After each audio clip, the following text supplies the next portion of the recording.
Shalom Bapak Ibu, puji Tuhan kembali kita kembali mendengarkan renungan diisi dengan saat teduh setiap hari, setiap pagi baru rahmat berkat kasih Tuhan. Puji Tuhan Bapak Ibu, sebelum kita memulai ya, saya mengajak untuk yang baru, yuk subscribe, tekan tombol lonceng untuk mendapatkan khotbah-khotbah yang setiap harinya, dan biarlah kita mau setiap hari merenungkan apa yang Tuhan sudah sampaikan lewat firman Tuhan, lewat kitab suci ini. Biarlah kita dapat bisa merenungkannya setiap hari. Setiap Bapak Ibu mempunyai waktu, kesempatan, entah itu pagi, entah itu di siang hari, entah itu malam hari, setiap hari kita mau merenungkan, bersaat teduh bersama Tuhan. Puji Tuhan Bapak Ibu, saya akan bimbing terus dan juga ajak yuk orang-orang di sekitar Bapak Ibu, mungkin teman kantor, teman sekolah, untuk dapat sama-sama kita mendengarkan renungan dan menjadi pelaku firman Tuhan. Itu yang Tuhan ingini. Puji Tuhan Bapak Ibu, kita akan memulainya. Saya akan mulai di dalam doa Bapak Ibu. Puji Tuhan, haleluya. Terima kasih Tuhan Yesus, Engkau sangat baik kepada kami. Hari yang baru lagi yang boleh kami lewati kemarin. Biarlah Tuhan, hari ini menjadi hari penuh dengan berkat kami, penuh dengan rahmat Tuhan. Rahmat Tuhan turun ke atas orang yang takut akan Dia. Ketika kami mengerjakan saat teduh, merenungkan firman Tuhan, itu tandanya kami takut akan Engkau Tuhan. Dan biarlah Tuhan, kami bisa menjadi umat-umat pemenang yang Tuhan sukai. Puji Tuhan, kami akan memulai di dalam nama Tuhan Yesus, haleluya. Amin. Puji Tuhan Bapak Ibu, kita akan memulai lagi ya khotbah yang kemarin, seri yang kemarin tentang akhir zaman, sekarang masih tentang akhir zaman. Dan kita akan kupas Bapak Ibu, karena kita sedang berada di akhir daripada akhir zaman. Berarti sudah di ujung sekali, sudah di ujung waktu sekali. Kalau ada pertanyaan di mana akhir zaman itu mulai, ketika Yesus mati dan bangkit. Dia sudah menang atas maut. Itulah akhir zaman Bapak Ibu, dan itu dimulai dari kurang lebih 2000 tahun yang lalu sampai hari ini. Dan saya yakin dan percaya tanda-tandanya sudah sangat banyak sekali terjadi. Ya Bapak Ibu ya. Kalau kita melihat, kita baca dulu ya. Kita baca dulu di Wahyu yang ke-7, mempunyai perikop orang-orang yang dimateraikan dari Israel. Kemudian daripada itu aku melihat 4 malaikat berdiri pada keempat penjuru bumi, dan mereka menahan keempat angin bumi, supaya jangan ada angin bertiup di darat atau di laut atau di pohon-pohon. Dan aku melihat seorang malaikat lain muncul dari tempat matahari terbit. Ia membawa materai Allah yang hidup, dan ia berseru dengan suara nyaring kepada keempat malaikat yang ditugaskan untuk merusakkan bumi dan laut. Katanya, janganlah merusakkan bumi atau laut atau pohon-pohon sebelum kami memateraikan hamba-hamba Allah kami pada dahi mereka. Dan aku mendengar jumlah mereka yang dimateraikan itu 144.000 yang telah dimateraikan dari semua suku keturunan Israel. Dari suku Yehuda ada 12.000 yang dimateraikan. Dari suku Ruben ada 12.000. Dari suku Gad 12.000.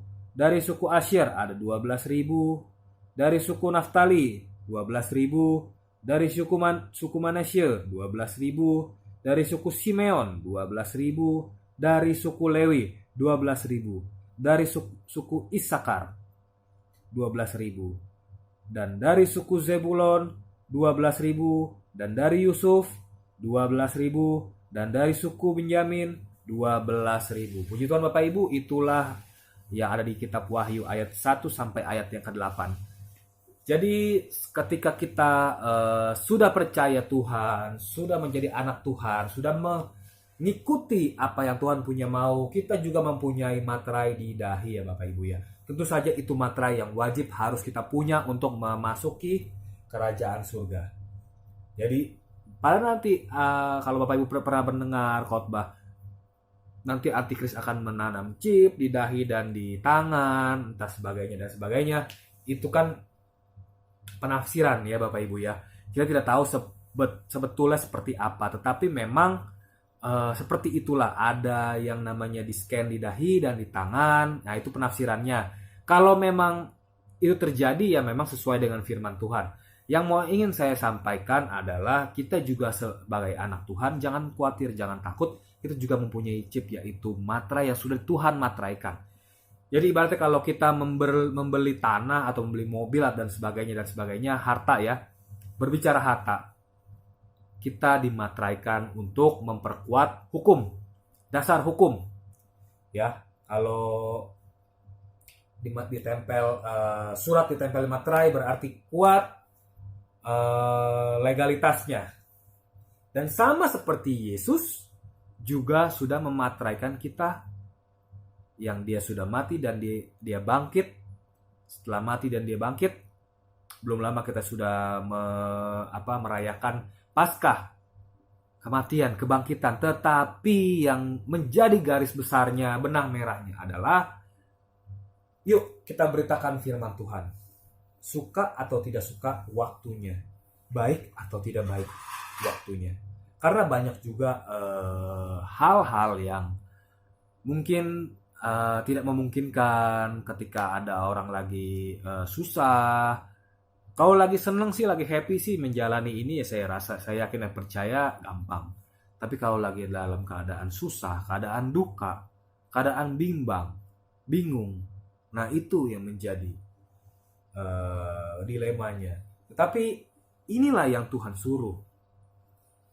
Mau nggak? Yuk Tuhan materaikan kita menjalani apa yang Tuhan punya mau. Ketika kita sudah mau menjalani apa yang Tuhan punya maksud, beritakan firman Tuhan ke seluruh bumi, maka kita sudah dimateraikan, kita sudah menang. Tuhan sudah menang melawan maut. Berarti anak-anak Tuhan juga dilindungi, di cover. Ya, tidak semudah itu kita diserang. Ketika kita ada niatan menjalani apa yang Tuhan punya inginkan. Seperti kita menjauhi dosa. Ada boboaro itu ya, jangan membunuh dan sebagainya, jangan memfitnah. Hal yang paling termudah adalah ngomongin orang mungkin. Nah, kita jauhi itu. Kalau kita untuk pacu semangat orang, nah itu baik memang. Tetapi kalau misalnya kita nyinyir, bahasa sekarang itu ya nyinyir, bikin ngedown orang, itu kita harus jauhi. Dan kita sama-sama belajar ya Bapak Ibu ya. Saya juga masih sama-sama belajar untuk hal seperti itu. Memang tidak mudah, tidak semudah membalikkan telapak tangan ini. Tetapi Tuhan yang memberikan kekuatan. Jangan lelah, bekerja di ladangnya Tuhan. Roh Kudus yang beri kekuatan, yang mengajar dan menopang. Nah, berarti ada topangan, berarti ada ajaran, berarti ada niatan kita. Jangan lelah. Nah, balik lagi dari kita dulu nih. Kita dulu yang mau berubah, jangan lelah bekerja di ladangnya Tuhan, tidak bergosip. Setelah itu, Roh Kudus beri kekuatan yang mengajar dan menopang. Kita kalau misalnya jatuh ada topangannya lagi. Gitu ya. Kalau misalnya di pantai atau di laut, kapal nelayan itu dulu kan belum bermotor, belum ada kapal motor, berarti masih mengandalkan layar. Kalau anginnya kencang, itu si nelayannya tidak handal memegang tali, dia akan jatuh. Bisa disebut dengan nahkoda. Nah, nahkoda kita itu Yesus sendiri yang memonitoring kita. Gitu ya Bapak Ibu ya. Betul, kita sebelum dunia dijadikan, kita dilahirkan, Yesus sudah memilih kita. Betul, tetapi banyak sekali yang tumbang. Contohnya Yudas Iskariot. Sudah Tuhan pilih menjadi muridnya. Bukan Yudas yang memilih Yesus. Yesus sendiri yang memilih Yudas untuk menjadi muridnya. Ya kan? Setelah mengikut setahun, 2 tahun, 5 tahun, bahkan mungkin sampai puluhan tahun, akhirnya mengkhianati Yesus, menjual Yesus. Tidak mendapat apa-apa. Padahal pekerjaan ini sangat susah. Kalau tidak mempertahankannya, hancur. Nah makanya itu yang susah adalah mempertahankannya. Dan Yesus harus menjadi nahkoda kita. Kapal kita tidak karam, jangan lelah bekerja di ladangnya Tuhan. Roh Kudus yang beri kekuatan, langsung kapal kita bisa standby lagi, bisa bekerja lagi, mencari ikan lagi dan sebagainya. Itulah tubuh kita yang dipelihara sama Yesus. Dan di akhir zaman ini banyak sekali gejolak yang ada. Kalau tadi saya sudah di awal, saya mau menceritakan seperti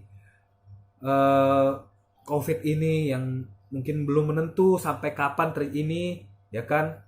Memang ini menandakan akhir zaman. Betul itu Bapak Ibu ya. Jadi tidak usah diragukan lagi. Saya tidak sedang bernubuat dan menakut-nakutin, tapi itulah yang terjadi. Terus juga banyak sekali gejala-gejala alam yang makin banyak intensitasnya. Kemarin sudah ada gempa di Malang lagi. Sudah ada lagi belum lama gempa di Malang itu banjir, angin puting beliung di NTT itu yang menghancurkan, yang meluluh lantakan NTT Kupang, ya. Juga ada di Sulawesi Tenggara, di Malang yang baru-baru ini tadi saya bahas gempa itu 6,7 ya kalau nggak salah ya. Kita tidak tahu apa yang akan terjadi ke depan, tetapi yakinlah Yesus selalu menopang kita. Ya Bapak Ibu ya. Jangan lelah bekerja di ladangnya Tuhan. Meskipun di ayat 3 dikatakan di ayat 2-nya ya, dan aku melihat muncul tempat matahari terbit. Ia membawa materai Allah yang hidup, dan ia berseru dengan suara nyaring kepada keempat malaikat itu yang ditugaskan untuk merusakkan bumi dan laut. Ya Bapak Ibu. Jadi memang ada goncangan-goncangan terjadi. Ya, sesuai apa yang dikatakan ayat 2b dan ayat 3. Lalu Yesus bilang, janganlah merusakkan bumi atau laut atau pohon-pohon sebelum kami memateraikan hamba-hamba Allah kami kepada dahi mereka. Ketika kita sudah dimateraikan, dan memang itu harus terjadi, ada sinyal-sinyal dari Tuhan, tanda-tanda kedatangan Tuhan. Gempa bumi, gunung meletus, dan sebagainya, itulah tanda-tanda akhir daripada akhir zaman.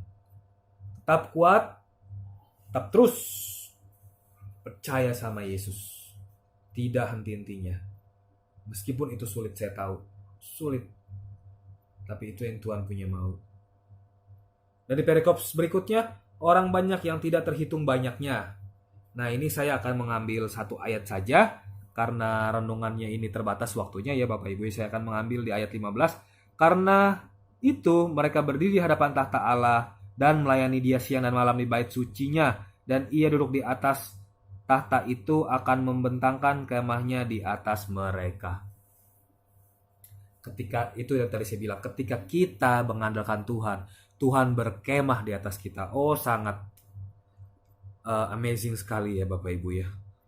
Ketika kita, karena itu mereka berdiri di hadapan tahta. Ketika kita berdiri di hadapan tahta Allah, berarti kita di pihak Allah, berarti kita tidak melakukan dosa, berarti kita mau bertobat kalau berdosa, ya, menjalani apa yang Tuhan punya mau, bersaat teduh, memberikan renungan kepada orang lain juga, lewat seperti kayak ini video dan sebagainya, lewat perkataan sendiri, menjadi terang, bersikap baik, bersikap sopan. Nah itulah semuanya ya, berdiri di hadapan bait Allah, maksudnya seperti itu, dan melayani Yesus siang dan malam. Kita melayani itu semuanya deh pokoknya ya, sama melayani. Nah ketika kita sudah melayani Dia siang dan malam di bait sucinya, dan Ia dan Yesus pun duduk di atas tahta itu, akan membentangkan kemahnya di atas mereka. Dia akan membentangkan kita dan berkemah di sekeliling kita. Maut, kutuk tidak akan menimpa kita. Itu janji Tuhan. Itu janji Tuhan ya Bapak Ibu ya. Kalaupun ada kesusahan, itu supaya kita naik level. Tenang, jangan takut, ada aku. Ada Yesus di sekeliling kita. Kita akan bisa menyelesaikan masalah-masalahnya dan menjadi umat pemenang. Puji Tuhan Bapak Ibu, demikian renungan yang saya bagikan. Biarlah itu ini menjadi kekuatan, motivasi, ya, sama-sama menjadi motivasi juga buat saya dan keluarga, bisa terus semangat untuk melayani, memberikan firman, memberikan renungan, ya, firman yang hidup. Dan Bapak Ibu juga jangan jemu-jemu untuk menonton terus, pantengin terus channel ini untuk mendapatkan video-video yang terbaru ya. Terus bantu topang saya dan keluarga dalam doa untuk kita sama-sama saling menguatkan satu sama lain ya Bapak Ibu. Puji Tuhan, saya akan berdoa buat Bapak Ibu. Terima kasih Tuhan. Biarlah pemirsa yang menonton di channel ini Tuhan pelihara, Tuhan berkemah di atas mereka karena mereka sudah mematuhi apa yang Tuhan punya mau.